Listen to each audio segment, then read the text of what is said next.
All right, Anthony, thank you for joining me on Headstrong. No worries, mate. How you doing? Good. I'm good. Yourself? Yeah, man, good. I'm good. Did you enjoy the first fixture this weekend? I did enjoy it. It was a good game. It was very, to be honest with you, from an analysis perspective, you could talk about it for a long time because there was so much like a game within the game. I think I'm just disappointed, obviously, as an England fan that they lost because, they've been on the wrong side of these close games for a little while now, and I think everyone's just willing them to win. And I think it's actually, now that I'm completely out of it, I think it's worse, as in like I'm more itching for them to win. As a fan? Yeah, straight up, because it's like, you literally can't do anything about it. So you have zero control whatsoever. Yeah, from the understanding, like from post-game analysis and from watching it, like that first half, there was a lot of positivity to take out of that, right? Yeah. But my understanding of it is, for some reason, every time we get to that second half, those last 20 minutes, we can't quite sustain that tempo and energy that we seem to be bringing. What do you think? Yeah, there's a bit of that. I think this game was a bit different to the other ones. I think that Ireland actually stepped up a lot in the second half. I think that they looked a bit un-Ireland-like in the first half in terms of like, they went wide pretty early. They didn't kick or get out of their half as well as they usually do. And then in international rugby, you can't get out of your half, or you turn over the ball in your half, you're basically going to concede points. And, that's essentially how England found themselves in the game in that first half. And in the second half, they shored that up, took their opportunities. And then, when you go 2 tries up in international rugby, you've got to start playing differently, and it becomes an uphill battle. I thought, to be honest with you, there was more positivity from that game from an England perspective, like attack, some of the defence in the first half. I think there's a lot to be positive about. Yeah, for sure. I mean, some would say you are an Ireland fan right now. Yeah, the green. I'm colourblind, mate. So are you really? Yeah, so green and red. I thought it was red. So. Okay, go on then. It's only been the first game, and I know that there's a lot to come this weekend, but what are your predictions for the Six Nations title? Where are you going? I went rogue with my first prediction I did. As a fan, mate, I don't think I can actually sit on a podcast or anything and say I don't think England will win. I don't know why. There's just something in me that doesn't want to say that England won't win it. I get think that they can, and I want them to. So I always go England top. And then I said England, Scotland, Ireland, France, Wales, Italy. Okay. And I think I made a big mistake. Nah, we like the passion. Yeah. We like the passion. Yeah. I know that, as I say, there's only been that one fixture, but someone like Steve Borthwick, I know that there's been a lot of talk of, people getting behind him from the top in the RFU. However, this game against France is a big fixture. If he's on the losing side of it, do you think he should be nervous at the end of the Six Nations? I don't know. I can't predict how he'll feel. He'll be burned because of any loss. Steve's just that type of coach. But I think ultimately you are, as a coach, judged by your results. But I think he's done a good job in terms of, bringing people in and the progressions that they've made. I feel like in this game in particular have been big. And then we look back to 2 years ago when he first came in. We got absolutely hammered by France at home. And, this week will be telling, but I'd imagine it will, if they do lose, it will be nowhere near as bad as it would. And I think that England at home now, after the autumn, are a dangerous team because no one wants to play England at Twickenham. And I feel like they're in a better spot, than they were last year going away to France and definitely 2 years ago. So I think Steve's done a good job. I think that the England job is a, what's the word, a cursed chalice or whatever it is, because, you're damned if you do, damned if you don't. Yeah. If you win, everyone says, oh, well, you're England coach, you're expected to win, you've got all these resources, etc. And then if you lose, everyone's like, what are you doing? You've got all this stuff and you're still losing. So it's a tough job. It's a really, really tough job. And I think that Steve's handling it pretty well. Look, you've got a lot of friends still in that dressing room, but as you say now, you're on the outside of it.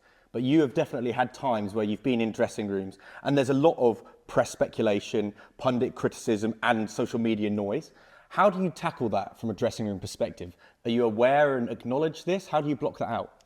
I think everyone's different, mate, to be honest. I think, some boys like reading it, and it gives them, you know, some motivation and fuel, whereas other boys just turn on and delete off all their social media platforms.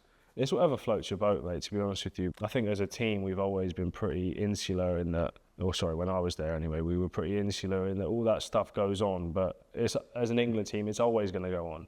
People are always going to be looking for who's the next big thing and positions under threat and all that.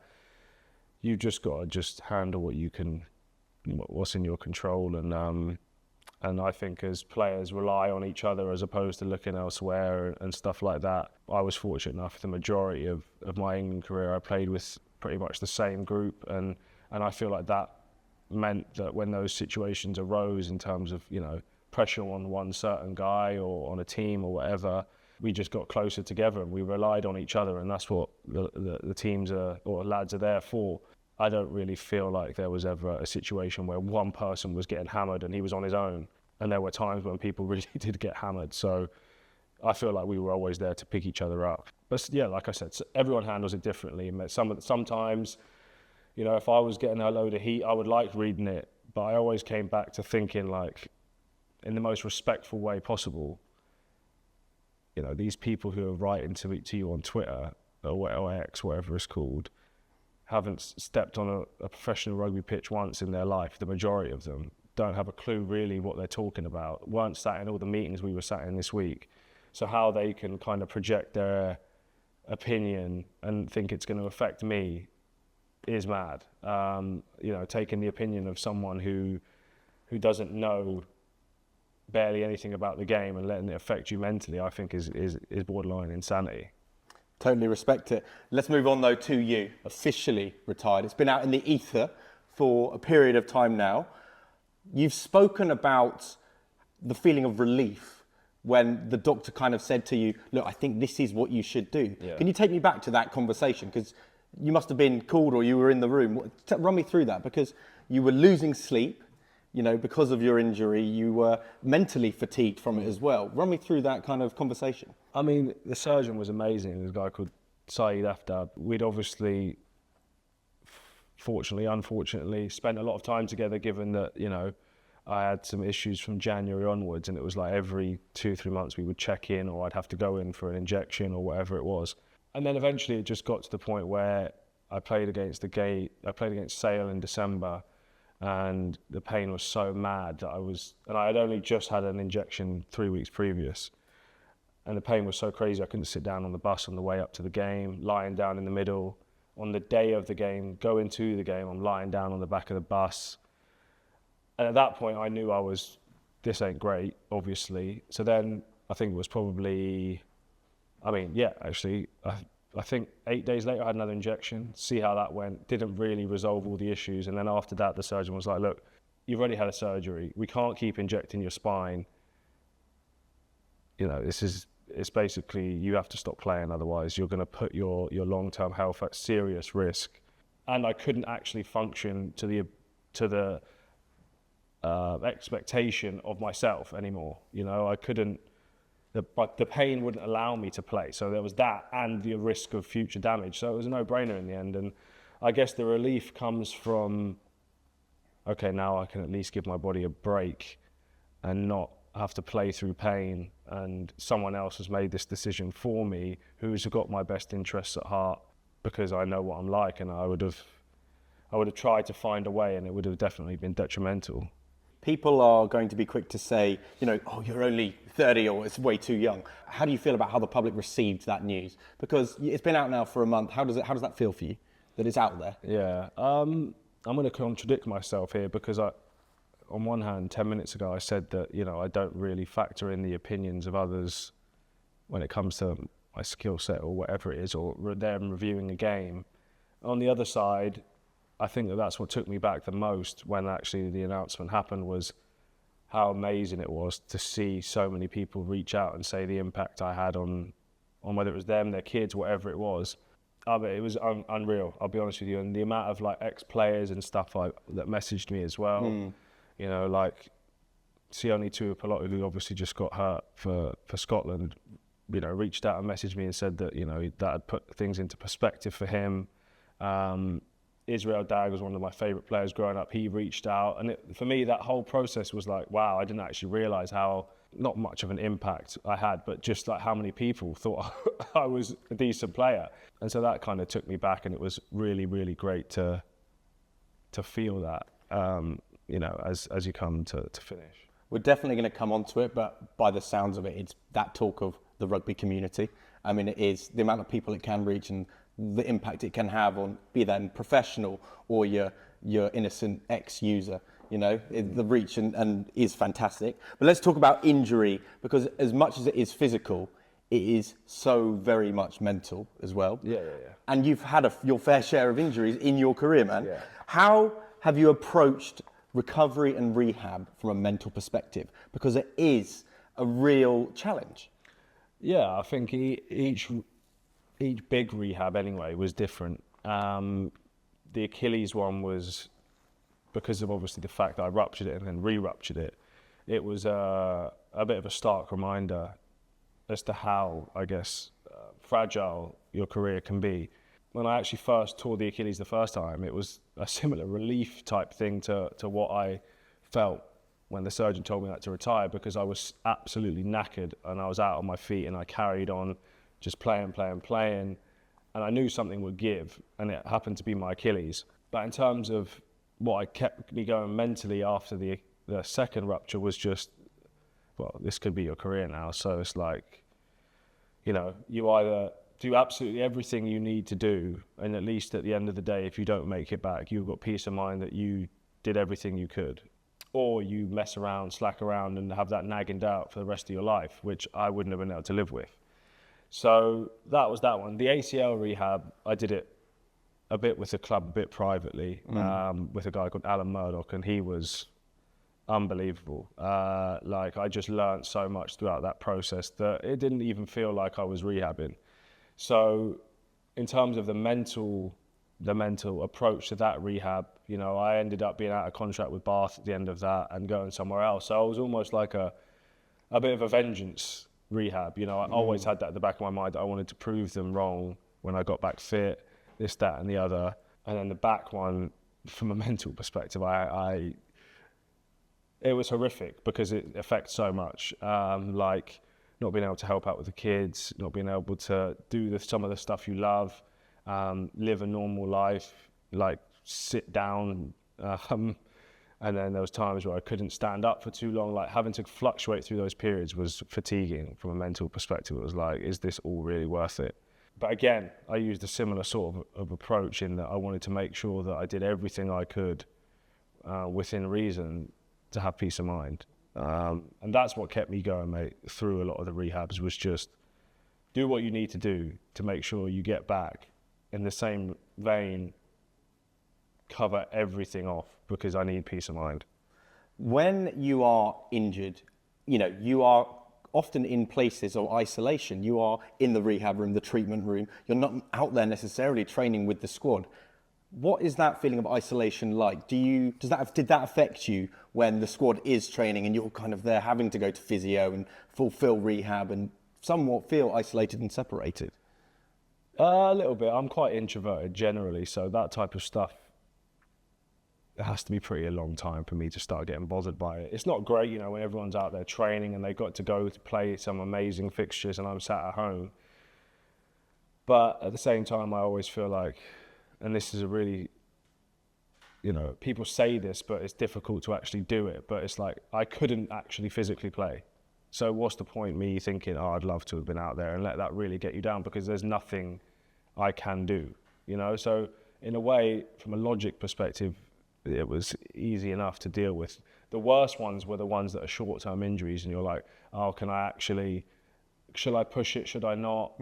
I found those more difficult mentally, because you don't want to let the team down and pull out, but then you also don't want to let yourself down and get injured after 15 minutes. So those ones I actually found more mentally taxing. Looking back at your entire career, which is very difficult to look at in just a conversation, but what was the single toughest mental battle that you faced in your career?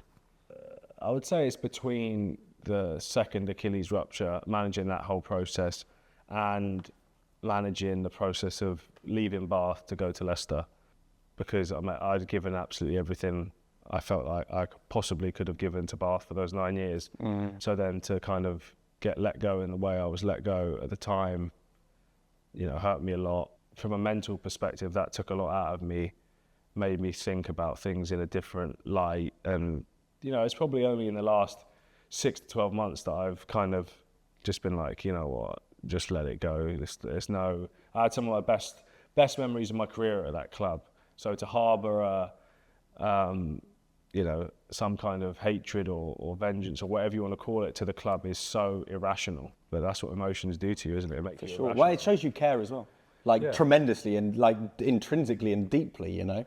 But as you say, I suppose as well, and even more so now that you're retired, holding a grudge achieves nothing, especially when you also look at the positive side of all the memories that you do have from a success perspective. Yeah, exactly. And one of my best mates still plays there.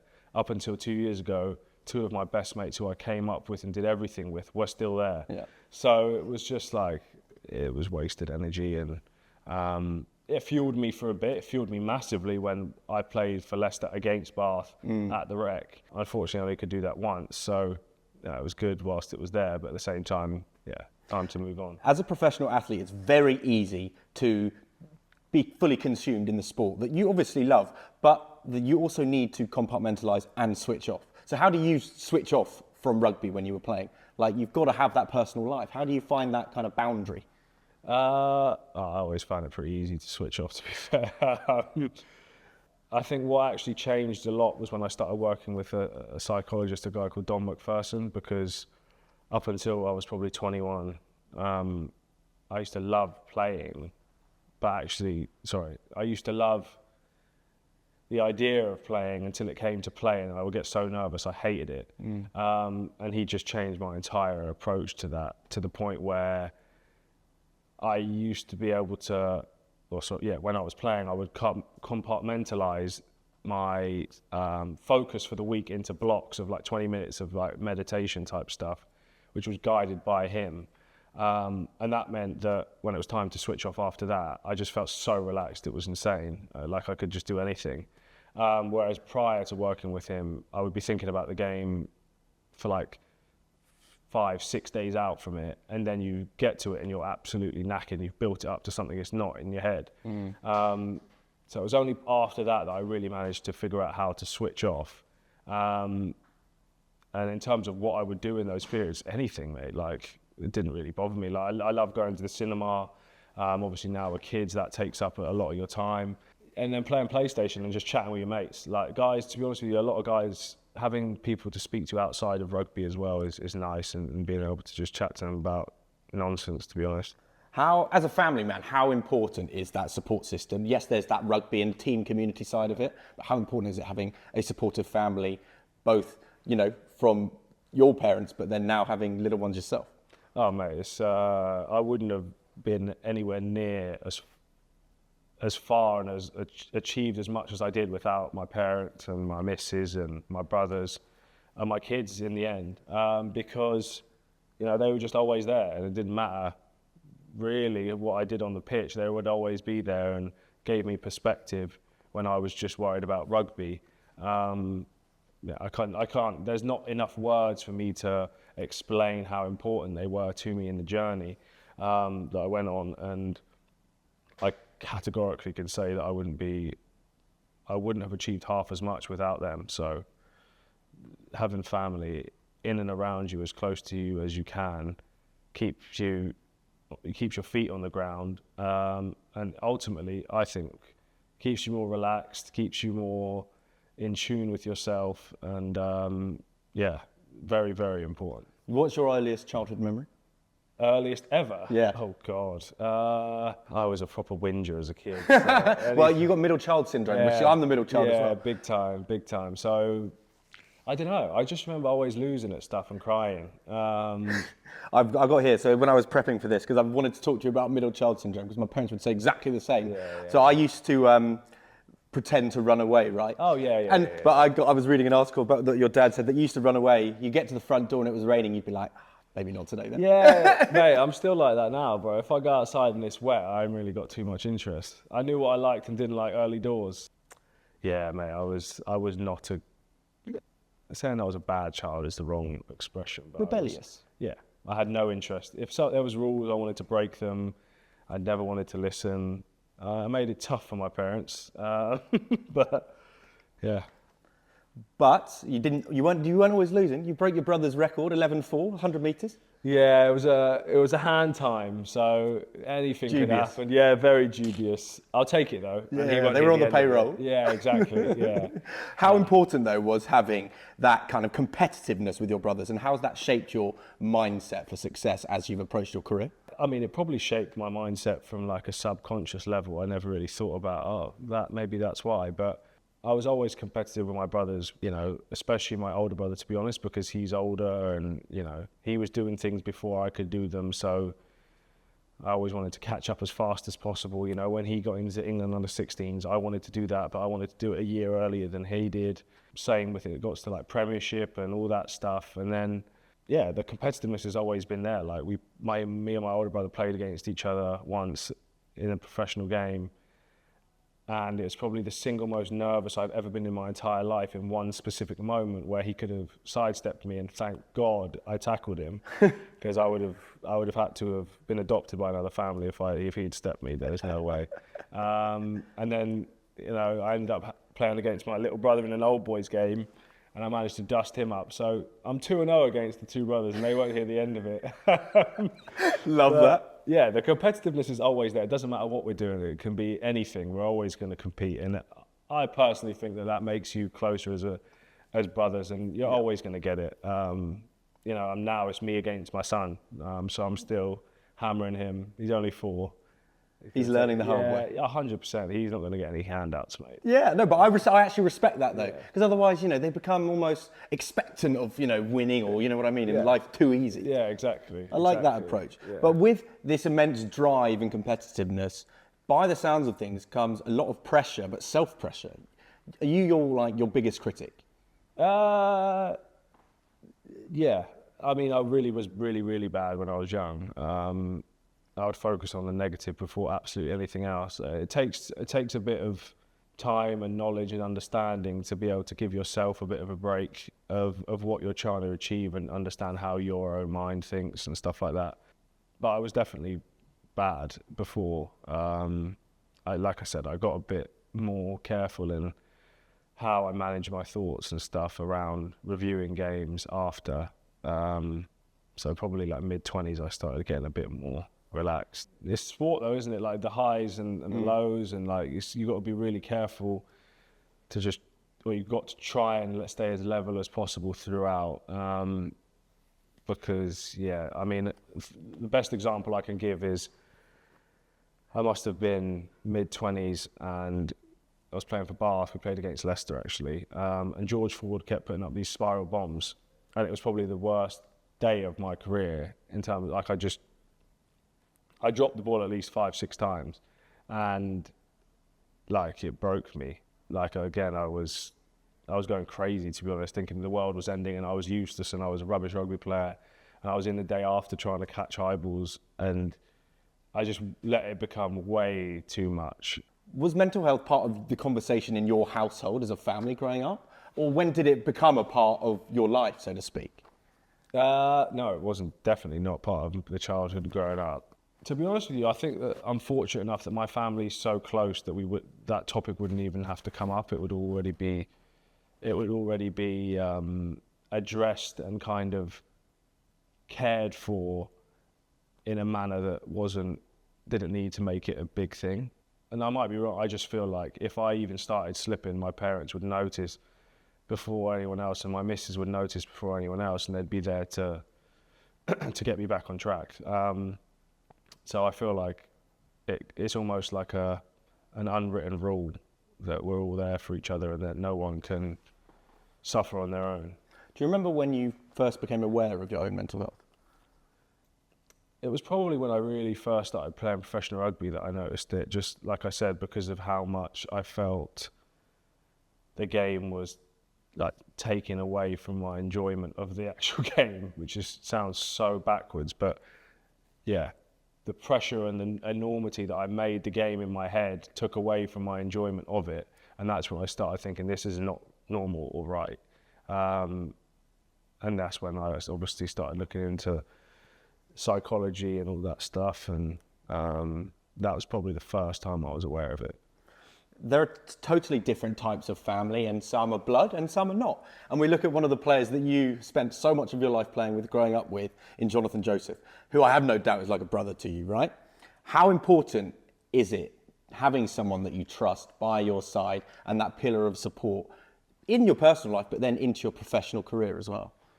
I mean, from an actual flat-out rugby perspective, having him inside me was huge. Like, I just knew that I had a security blanket almost. And in terms of like non-rugby situation, I was, like I said, I was quite introverted. So joining Bath was a big deal for me.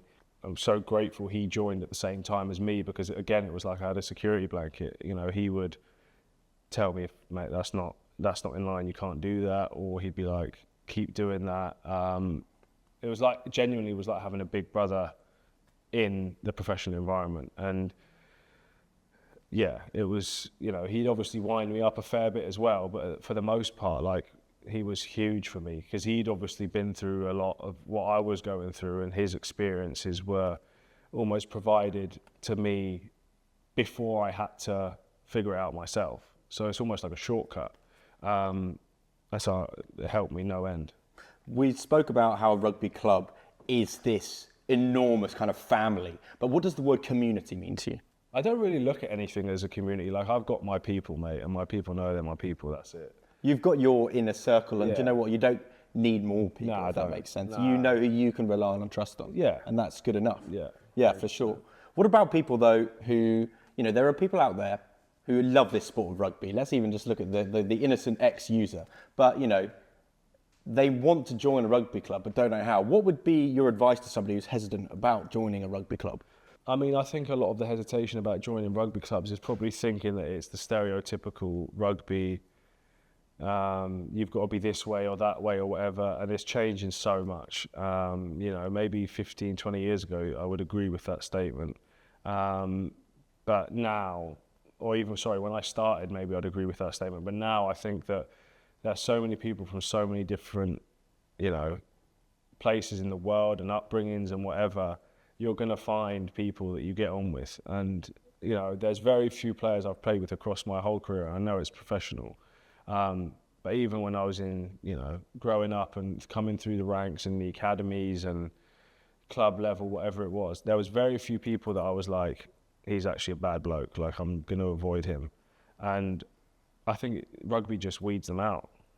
So I would just encourage you just to get stuck in and give it 2, 3, 4 sessions before you make a call on it, because, you know, there's always issues when you first join. Am I going to like it? Just get stuck in. That would be my word of advice. Okay, I'm not going to go through every detail of your career, but it's been pretty damn good. You know? Okay, we're talking 56 England caps, 23 tries, and you're 8th on the all-time England list. Grand Slam, more Six Nations wins, 124 games for Bath. You hear all this back, and it's fantastic. But if you had to pick out one pinch me highlight moment, what are you picking out and why? Winning the Grand Slam in 2016 it will always be up there, because it was just like, we were the same squad more or less that lost terribly in that World Cup group game, or got knocked out in the group stages, of the World Cup. It's the same squad. So for us to have no expectation, again, going back to that thing I was talking about, being insular, like, we were really close as a group. We didn't care what anyone said about us, because there's not much worse you can say after you've been knocked out of a home World Cup. So we'd seen it all, and then to go and win the Grand Slam and do it in France as well in the last game was huge. So that would definitely be it. I got to go off the back of that. Who in that squad then, that winning Grand Slam team, knows how to celebrate? Jack Noel. Really? Yeah. Extra boy. Yeah, we were on, there was the club we went to afterwards, from what I can remember, it had some like rotating dance floor in the middle, and Jack Noel spent 85% of his night just lying on it and just taking in the sights. I love that. Absolutely love that. We look at your amazing career though, and you are still young in rugby terms, right? And I know that this is a really difficult question, and you've probably been asked it multiple times. Do you feel like you've achieved everything you set out to do? No. You've left stuff out there that you're gutted you can't do still? I don't know if I'm gutted. I was gutted at the time, but like I can't do anything about it now. So it's like I would have loved for it to have been different, but it's not, and I can't change it. Like World Cup final obviously sticks out as a huge one. Premiership final, been to one, lost it. There's a few, mate, to be honest with you, and like even missing out on the World Cup 2 years ago. Those three are the ones that I'm just like, I would like those to have been different, but they're not. And I'd also like to have not retired through injury, but that's the way the cookie crumbles. Do you believe in the word regret? Yeah, you can definitely regret stuff. I can say that I've regretted how I approach certain situations. I probably regret some of what I said in terms of, how I managed the situation of leaving Bath. I'd probably regret some of that. On the field stuff, and like not winning the final, that I wouldn't say I regret it, because there's absolutely nothing I can do now. So, and it sounds really dumbed down and basic, but it's a game at the end of the day, and we lost. So yeah, it's really important to remember that life is bigger than rugby. Yeah, for sure. I mean, there's the world is your oyster. Dolce & Gabbana are about to ring you up. But, let's first look at the short term. The Lions tour's around the corner. Yeah. You're going to be doing some punditry, maybe even some consulting for the team? Consulting, and they've got no interest in asking me my opinions, mate. Punditry, I don't know, mate. To be honest with you, as it is right now, I'm just trying to relax and trying to, figure everything out and what I need to do next. I want to spend some time at home. I'm going away to the States, at the end of this week. So get some time, get out of the country, break it all up. So yeah, once I get back, I'll figure out, exactly where I want to go, what I want to do. But I'm in no real rush to start doing something that I won't end up really enjoying. And I know what I'm like. Once I get into something, I'm going to be all in and probably dive in head first. So we'll see what happens. I mean, you're no stranger to a Lions tour, and Andy Farrell's got, he's got a big job ahead of him, considering how well we could shape up. But also, having seen Australia in the autumn internationals, they're looking pretty damn sharp themselves and are really exciting. How are you approaching Lions selecting if you were Andy Farrell? Oh God, it's actually such a hard job, because as a coach, you've obviously got your own opinions and our own biases around. Well, I know what he can do. He might not have done it this Six Nations or autumn, but I know what this guy can do. But then it's like, well, am I going to pick on form for everyone, or am I not? You have to. It's such a hard job. I would hate to do it, because this is the pinnacle of rugby, in my opinion. Playing for your country is like at the absolute top, but then the Lions is like, that's a bonus if you can ever do that. To kind of like have everyone's dreams in your palm of your hand, I don't know. I feel like it's a tough. Mental job. Yeah, and I would hate to do it, because I would, in an ideal world, you just want to pick everyone, don't you? But you can't, and that's what makes it brutal, because some boys are never going to achieve their lifelong dream of playing for the Lions, and he's in control of that. Do you remember that first phone call yourself? Mate, we find out on TV like the rest of it. Are you serious? Yeah, I promise you. It's brutal. That's savage. Yeah. If you had one wild card pick then for the tour?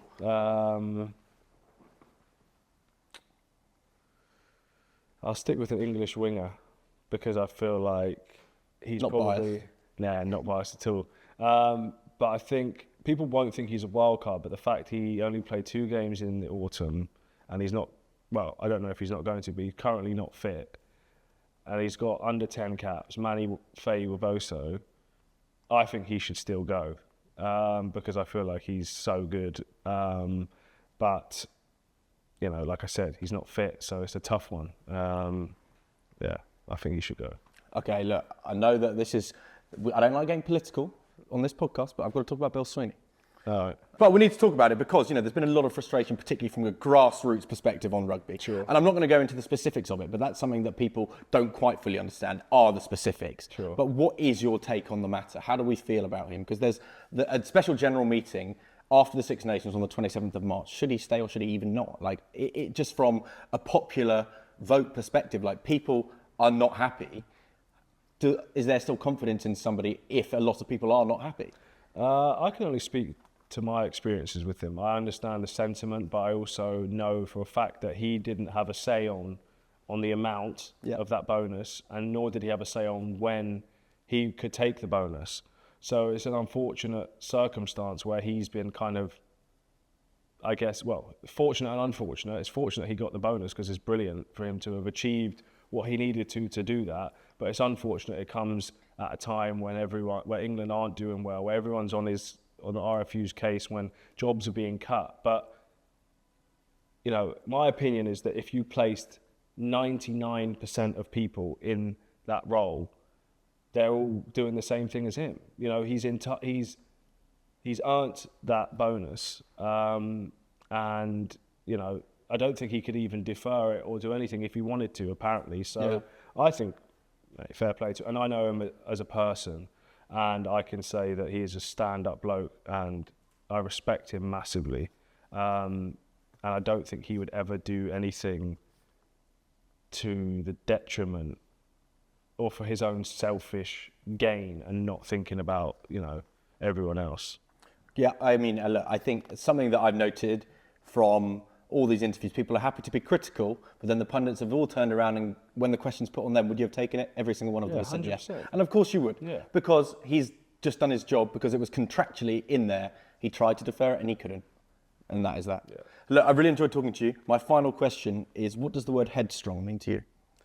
Headstrong. When you first say it to me, it's like just being able to plow on through anything.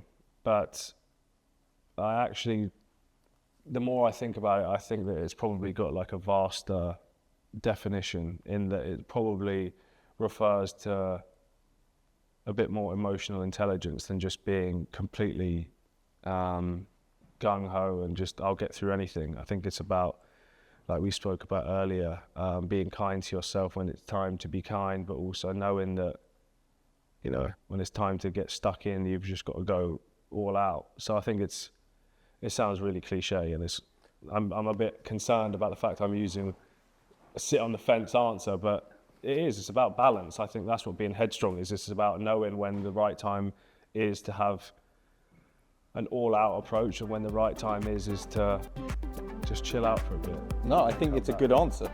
I mean, we get some funky ones. No, we get some good answers. Hey, thank you so much, dude. No worries. Really appreciate it. There we go.